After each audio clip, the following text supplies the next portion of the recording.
All right, let's talk about a publishing phenomenon that's kind of hiding in plain sight. It's not some gritty thriller or a big literary masterpiece. Nope, it's a children's joke book. And get this, it's become a runaway bestseller that honestly most of the publishing world would kill for. So just how big of a bestseller are we talking about? We are talking over 1 million copies sold. Just let that number sink in for a second. In a really crowded market, a simple book of jokes has outsold countless other titles. And it's totally captured the attention of kids and parents. And this isn't some blast from the past either. Right now, as we speak, it's sitting at number 7 on the Amazon charts. This means the book isn't just a success story. It's consistently, currently popular, which is just an incredible feat. So this begs the question, right? What's the secret sauce here? What is it that makes a book filled with silly puns and knock-knock jokes into an absolute commercial juggernaut? Well, let's find out. Okay, let's dive right in and start to unpack the mystery behind this book's frankly staggering success. So to really understand its appeal, we've got to do what any kid would do. We're gonna crack it open.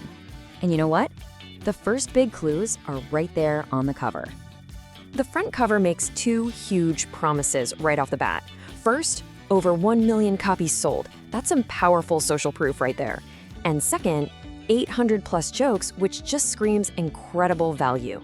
Then you flip it over and the back cover reassures parents with phrases like inclusive and family-friendly humor. It's the perfect 1-2 punch of quantity and quality. And what kind of humor are we talking about? Exactly this. Simple, classic, and just wonderfully silly. It's the perfect kind of joke a 7-year-old can actually remember, go tell their friends, and feel like a total comedy genius. It's all about accessible fun. But really, the sheer volume and variety are key. It's not just 800 of the same old joke. No way! It's packed with knock-knock jokes, riddles, tongue twisters, puns, all of it supported by funny illustrations and even some trivia. That variety ensures that a kid just won't get bored. There's always a new kind of funny to discover on the very next page. But here's where it gets really clever. The book's success goes deeper than just being a list of jokes. It subtly teaches the craft of comedy itself. And this is such a key insight. The book doesn't just treat kids like a passive audience. It actually invites them to become joke tellers themselves. This is where the book really starts to empower kids. You can see it right here. It breaks down the anatomy of a joke. You've got the setup, you've got the punchline. And then it includes exercises to help them write their own. It's literally turning its readers into little budding comedians. And that brings us to the book's most brilliant trick.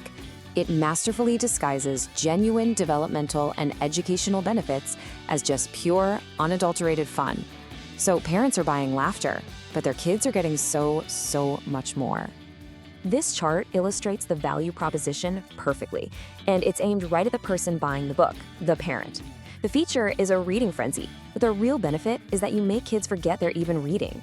The feature is a book to bring on a trip, but the benefit is solving that dreaded "are we there yet" problem.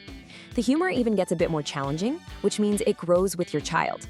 It's a really smart purchase disguised as a silly one. So when you put all of these pieces together, the final punchline is crystal clear. This book's success is no accident. It is a product that has been perfectly engineered for its market. Ultimately, it has positioned itself as the ultimate no-brainer gift. It's affordable, it's universally appealing, and it fits perfectly into a stocking, an Easter basket, or a backpack for a long trip. It's just the easy yes for anyone buying a gift for a child. And this leaves us with a pretty provocative final thought.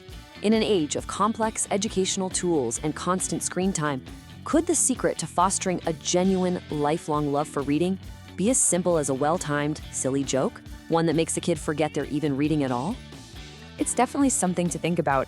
And hey, if all this has you curious, the link to this book is in the video description.